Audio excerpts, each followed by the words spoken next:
তুমি তোমার খাবার হালাল করো, পবিত্র করো, তো নিশ্চিত তুমি মুস্তাজাবুদ দাওয়া হয়ে যাও।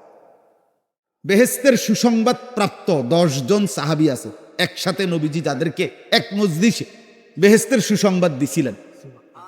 মূলত বেহেশতের সুসংবাদ আরো বহু সাহাবীকেই নবীজি দিছেন, এবং কোরআন সমস্ত সাহাবীর জন্যই বেহেশতের সুসংবাদ দিছে।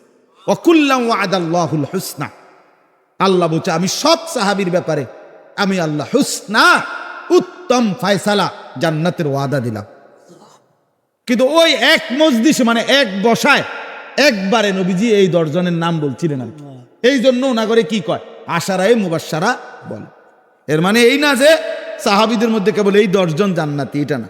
মানে ওনাগরে এক বয় একদিন কইছিল এই 10 জনের নাম, এর মধ্যে ইনি একজন, এই সাদ ইবনে আবি ওয়াক্কাস রাদিয়াল্লাহু তাআলা আনহু।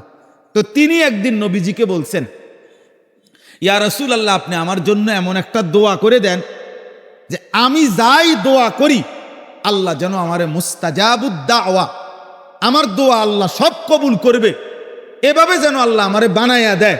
আপনি আমার লাগি এই দোয়াটা করে দেন, আল্লাহ যেন আমারে মুস্তাজাবুদ দাওয়া বানাইয়া দেয়।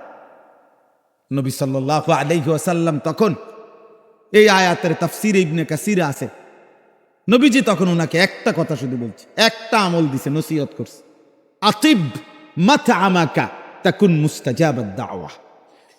তুমি তোমার খাবার হালাল করো, পবিত্র করো, তো নিশ্চিত তুমি মুস্তাজাবুদ দাওয়া হয়ে যাও।